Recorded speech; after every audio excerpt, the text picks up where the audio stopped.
नरेंद्र मोदी जी कहते हैं कोरोना आ रहा है, थाली बजाओ, थाली बजाओ। और पूरी की पूरी मीडिया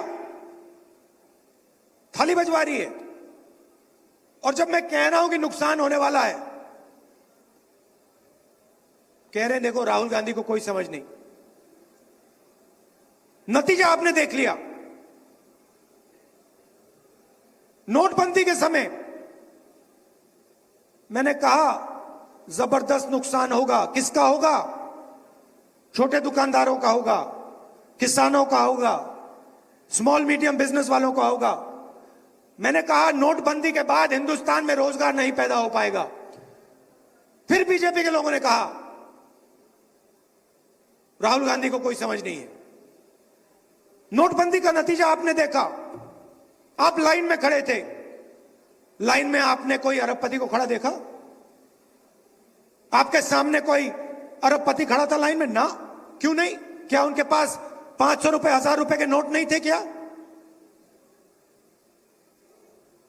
क्या सिर्फ हिंदुस्तान के गरीब लोगों के पास 500 रुपए 1000 रुपए का नोट है?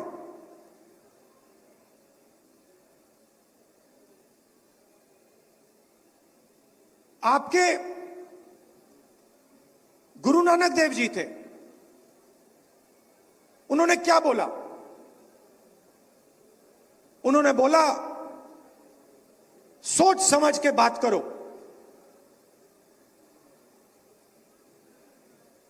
और मुंह से सच्चाई निकलनी चाहिए। सोच समझ के बात करो और सच बोलो। और मैं आज आपको बता रहा हूं, यह बात आप अच्छी तरह सुन लीजिए।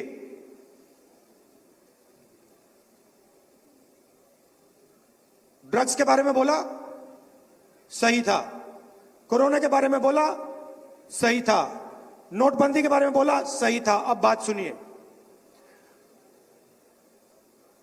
और याद रखना मैं क्या बोल रहा हूं। पंजाब के लिए,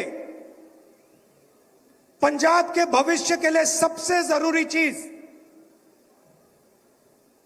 पंजाब में शांति, पंजाब में भाईचारा, पंजाब में स्टेबिलिटी, पंजाब में सिक्योरिटी। इससे जरूरी चीज इस प्रदेश में नहीं है।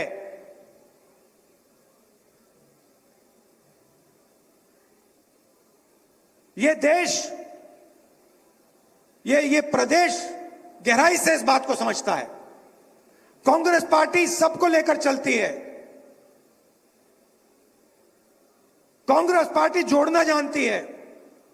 हमारे हजारों वर्कर मरे हैं, शहीद हुए हैं। हम इस बात को गहराई से समझते हैं। यह कोई केमिस्ट्री लैब नहीं है कि यहां पे भैया एक्सपेरिमेंट करो। एक बार यहां शांति खत्म हो गई, स्टेबिलिटी चली गई, सिक्योरिटी चली गई, पंजाब बर्बाद हो जाएगा। फिर से दोहराता हूं, पंजाब के लिए सबसे जरूरी चीज सिक्योरिटी, स्टेबिलिटी और शांति। इससे जरूरी चीज पंजाब में है ही नहीं। कांग्रेस पार्टी के पास एक्सपीरियंस है, हम समझते हैं प्रदेश को कैसे चलाना है, हम जानते हैं। हम शांति की रक्षा कर सकते हैं, बाकी लोग नहीं कर सकते हैं। याद रखना मेरी बात। और एक और बात, आप पहचानो कि नेता के पीछे कौन सी शक्ति है। राजनीति में जो राजनीति को नहीं समझता वो चेहरे देखता है, कहता है देखो मोदी जी खड़े हैं, कहते हैं देखो राहुल गांधी खड़ा है, झाकड़ जी खड़े हैं, केजरीवाल जी हैं, चेहरे देखता है, मगर राजनीति चेहरों पे नहीं चलती है। चेहरे के पीछे कौन सी शक्ति है उसको भी आप पहचानिए। छुपी हुई शक्तियां होती हैं, ये चेहरा नहीं दिखाती, छुपी हुई होती हैं, छुपी रहती हैं और अपना काम करती हैं। तो आप सोचो और समझो, नरेंद्र मोदी जी के पीछे कौन सी शक्ति है? नोटबंदी की,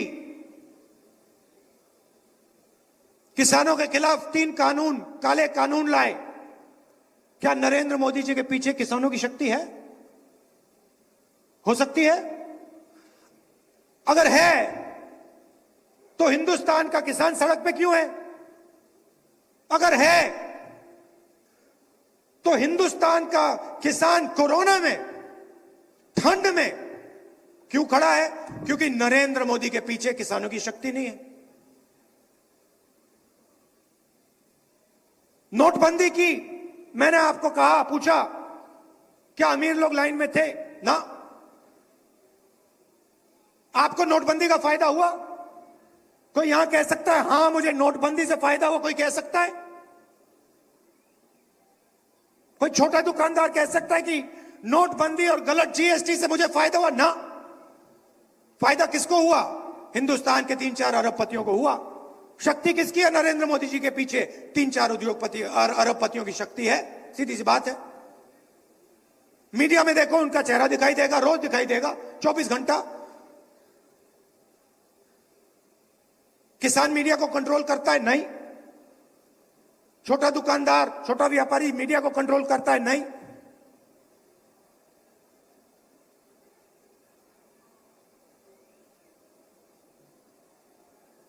किसान खड़े होते हैं, कौन खड़ा होता है उनके साथ? कांग्रेस पार्टी। जमीन अधिग्रहण बिल के पीछे कौन लाई? कांग्रेस पार्टी। मनरेगा कौन सी पार्टी लाई? कांग्रेस पार्टी। क्यों? क्योंकि उन लोगों की शक्ति हमारे पीछे है। यह सच्चाई है। अब आप सोचिए, आंख बंद करके सोचिए, नरेंद्र मोदी जी के पीछे कौन सी शक्तियां हैं? राहुल गांधी के पीछे कौन सी शक्तियां हैं? और अरविंद केजरीवाल के पीछे कौन सी शक्ति है?